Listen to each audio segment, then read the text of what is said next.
Against this very springy backdrop, we welcome you back from spring break. Hope you enjoyed a restful break, but of course the world didn't while you were gone. So let's get you caught up on exactly what's happened. The biggest news, Mark Carney is our new Prime Minister.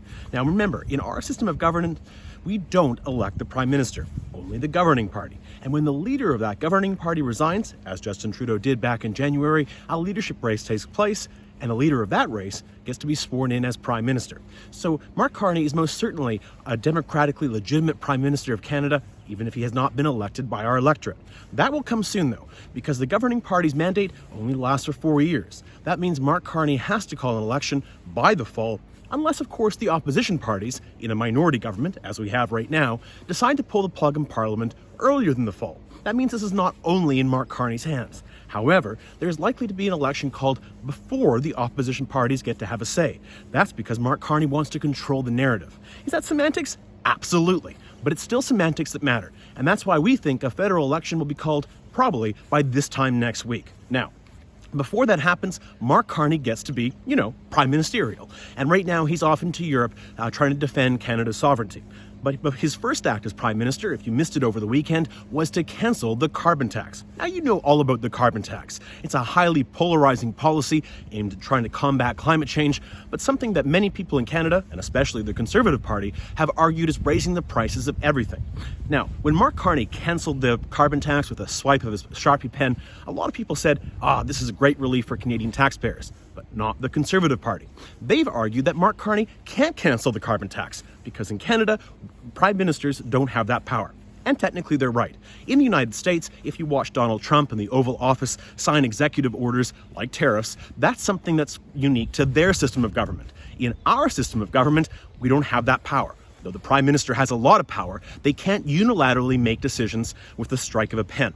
So, what do we have in Canada? Well, we have what's called ordering councils. That's when the cabinet convenes, makes policies, and that, of course, goes to the Governor General and as recommended policies for her to enact. Now, in this case, Mark Carney didn't do that. This is not an ordering council. But what the Prime Minister does have the power to do is basically regulate regulations. So in this case, he didn't technically cancel the carbon tax, he simply lowered it to $0. Now, the Conservatives can fairly argue that he didn't cancel the carbon tax and that the carbon tax is still the law of our land. But at the same time, Mark Carney can equally argue that he basically canceled it by making it $0, making the whole issue moot. Now, we can argue in the election campaign whether the carbon tax should or should not come back, and if one leader or the other will bring back policies that help or hurt consumers. That's all fair game. But right now, what's important to understand is the carbon tax is technically still a law because the Prime Minister can't sign an executive order, but he can sign regulations, and in this case, rendered it $0. That might be helpful to understand when you're watching social media posts fly before your eyes and you get a bit confused about what's happening. But with the election coming up, the big question, of course, will be how can Canada navigate the tariffs imposed by US President Donald Trump? How can we protect our sovereignty? And, oh yeah, by the way, how can we deal with all those other problems this country was facing before these issues came along, like the climate crisis or biodiversity? Those issues may not be front and center of this upcoming election campaign. In fact, I can almost guarantee you they won't even come up at all. It'll be pretty much a referendum on who is the best leader to tackle Donald Trump's tariffs, and that's absolutely fair. But there are other issues in this country, and what we really need to find is creative leadership that can allow us to tackle multiple problems all at once. Do we have total faith that'll be in the leaders burning in this upcoming election?